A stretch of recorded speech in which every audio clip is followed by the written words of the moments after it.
Pourquoi vous postulez et vous n'entendez aucun retour de la part du recruteur? Une des raisons possibles est liée à votre CV. Dans le cas de ce CV, premier niveau de lecture, c'est le prénom et le nom, en gros caractères comme si on avait des problèmes de vision. Deuxième niveau de lecture, c'est une grande photo poster.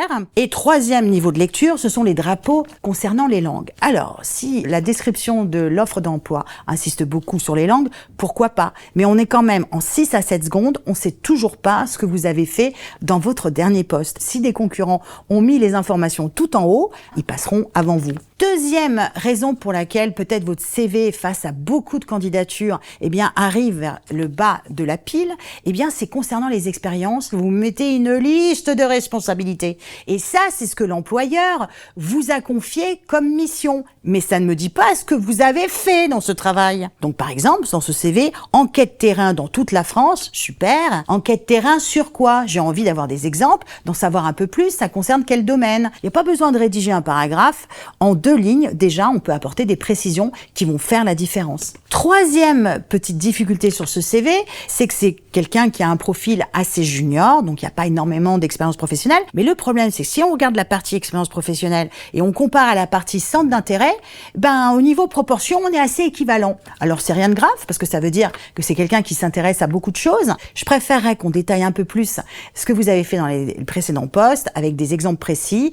Et après, en entretien, je serais ravie d'aborder les centres d'intérêt. Donc, en résumé, ce qui peut faire que vous n'avez aucun retour, c'est quand vous faites un CV trop générique. Vous envoyez le même CV à tout le monde. Donc, ça résonne pas avec le poste. Surtout si on décide de pas le lire entièrement parce qu'on en a beaucoup. Il faut qu'on comprenne très vite que vous pouvez faire le poste. Un CV, ça reste factuel. C'est pas le film de votre vie. C'est une bande-annonce par rapport au poste. Autre critère également, c'est le format.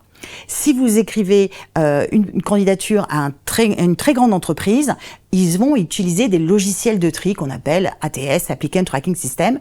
Donc, ces logiciels vont chercher certains types d'informations sur votre CV. S'il y a beaucoup de colonnes, s'il y a beaucoup de mise en page, beaucoup de symboles, ça peut un peu gêner cette recueil d'informations. Et donc, ils vont prendre que quelques informations et moins que s'ils pouvaient lire le CV en entier. Donc ça peut aller en votre défaveur. Et enfin, un troisième critère qui est assez important, c'est quand vous attendez trop longtemps pour répondre. En ce moment, le marché, il y a quand même beaucoup de gens qui répondent et qui postulent. Donc, si vous répondez pas dans les prochains jours, vous ferez pas partie du début de la liste qu'on va analyser. Et surtout sur des postes assez génériques et pas trop spécialisés, ça peut rendre la concurrence encore plus féroce.